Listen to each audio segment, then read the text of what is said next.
Подруга открыла свой секонд, я открыла свой и пошла по своему пути, и вот развила до вот такого вот шоурума, да. Я приехал в Бишкек осенью, закинул на Grailed, и мне буквально за пару дней купили, но в итоге, типа, с одной вещи я чистой прибыль заработал 90 тысяч, типа, с одной вещи. И это, типа, мой рекорд. Это тряпки, это вещи. Мы к ним очень серьезно, слишком серьезно относимся. Просто одень и все. Не знаю, арчой проведи по вещам. Я не знаю, что это. То есть вот эти стереотипы глупые, на самом деле, есть они. Белла ходить спокойно заходит в секонд-хенды. Чем ты лучше? Ну, как бы, камон, да?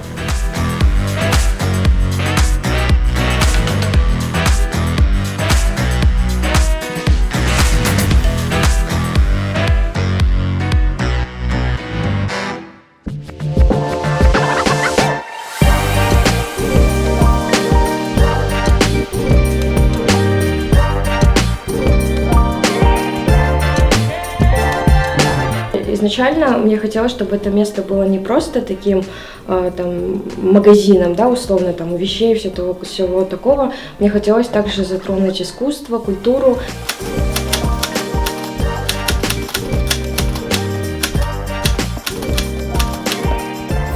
Все-таки сейчас я считаю, что время ностальгии.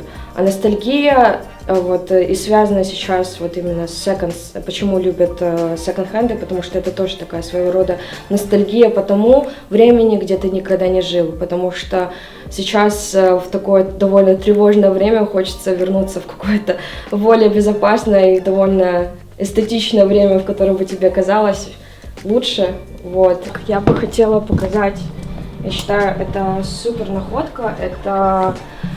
Это оригинальные, ну, бермуды, джинсики от Dior. Это, ну, проверено, потому что я сравнивала с сайтами, то есть все бирочки на месте,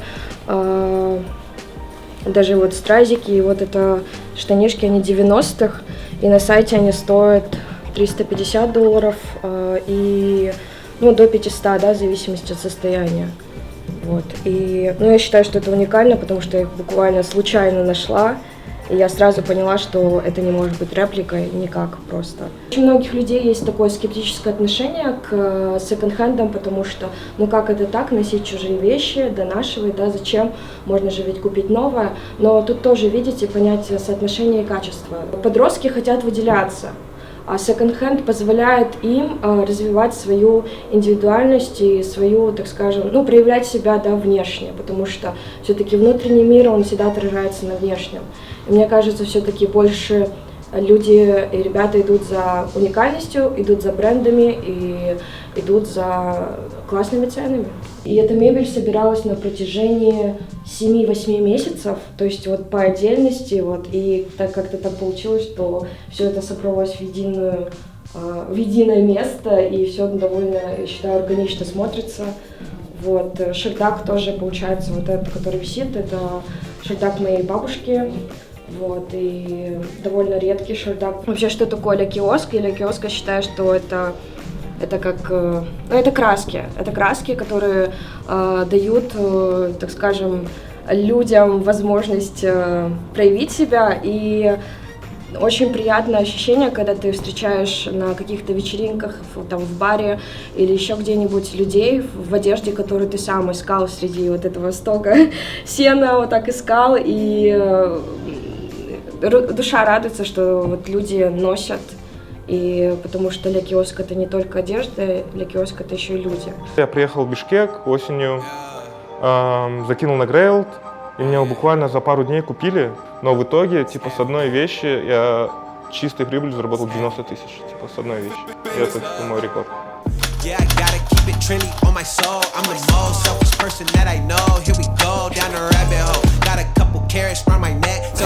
Момент, когда я решил открыть Экихенд, он наступил тогда, когда я нашел футболку.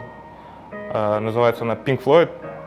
Ну, точнее, это футболка группы Pink Floyd, мерч. Я посмотрел на эту футболку, вижу 2001 год, потом зашел на интернет, вижу, в ней ходил Kanye West.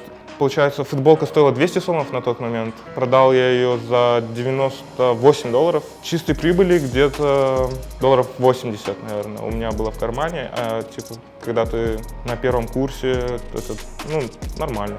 типа, просто за одну футболку ты типа, так много заработал. Во-первых, у меня есть моя сумка, которую я ношу почти каждый день. Это сумка для противогаза. Здесь написано 77 год, получается, ей сколько уже, 55 лет. Я сейчас ношу в ней свои вещи. Секонд-хенды, они в первую очередь направлены, я как бы осознанно, ну, понимаю то, что это направлено для людей, у которых мало денег.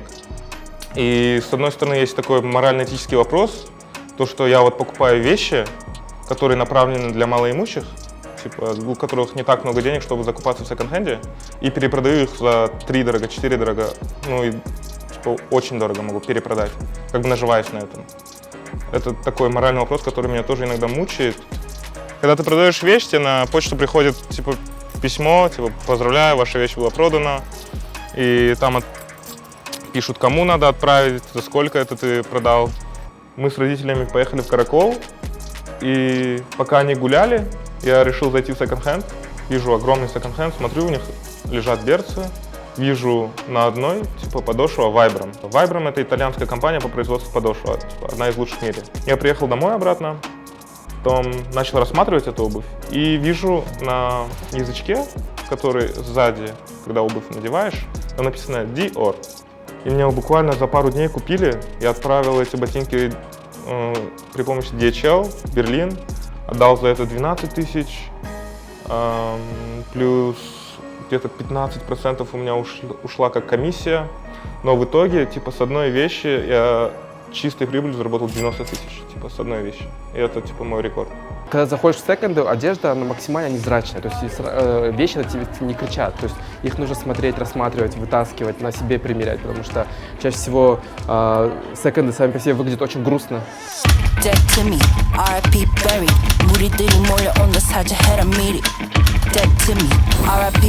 Весной 22 года, когда у меня началось это фитнес-джерни, вот это все, я начал заботиться больше о себе, смотреть, наблюдать за своим питанием, и с этим у меня снижался вес мой, и поэтому была нужда в новых вещах. Старые вещи уже как-то не сильно олицетворяли то, как я себя чувствовал, как я выглядел, и я начал ходить в секонды как такой способ временно как-то корректировать свой гардероб. Miss Girl — стиль — это отражение твоего внутреннего мира, но почему-то мы его не ищем. Никто не хочет самовыражаться. Мы постоянно думаем о том, что о нас подумают другие люди. Когда входишь в секонд, многие начинают стесняться. Это вот это есть комплекс у людей наших. Если заходишь в секонд, то ты автоматически как будто бедный. Я в секонды прихожу в спортивке, потому что это нужно одеть, который максимально прилегает к моему телу, чтобы можно было очень легко одеть и снять с себя одежду. Потому что нет в этом стыда, в этом нет ничего постыдного, если себе огромные селебы и надо ходить, спокойно заходят в секонд-хенды, чем ты лучше. Ну, как бы, камон, да? Заходи спокойно, никто тебе даже ничего не позволит. Ну и пофиг, подумают люди, что ты в секонды покупаешь, ну какая нафиг разница. Вообще мы, по идее, сегодня шопились, искали нужные вещи для вечеринки тематической, ничего не нашел. Но купил кучу всего другого. Это моя большая проблема. Когда я иду в секонды, я покупаю слишком много ненужного, но это потом пригождается в итоге. Но, например, вот эти брюки, girl, ну как я мог мимо них пройти? Вот честное слово. Like, honestly. И, возможно, они на мне сразу идеально не сядут, но если обрезать там, здесь сделать что-то прикольное, то есть кастомизация с секондными вещами, мне кажется, это очень весело. Вот, например, в театре, я помню, Мода плюс театр было мероприятие, тоже на Копе выходил сюжет про это. И там я был в пиджаке из секонда. Я его нашел в женском отделе где-то в секонде, у нас на Ожском базаре. Штаны Dior, которые я купил новыми. Ботинки, там Zara японская тоже с секонда, и этот винтажный Vivienne Westwood. То есть как бы вот супер разнообразный в ценовом диапазоне образ был, но при этом все хорошо выглядело, и то есть люди, которые что-то понимали в этом, они оценили. То есть это уже не дело, сколько это стоит вещь, а как ее носишь. Не одежда носит тебя, а ты носишь одежду. Ага.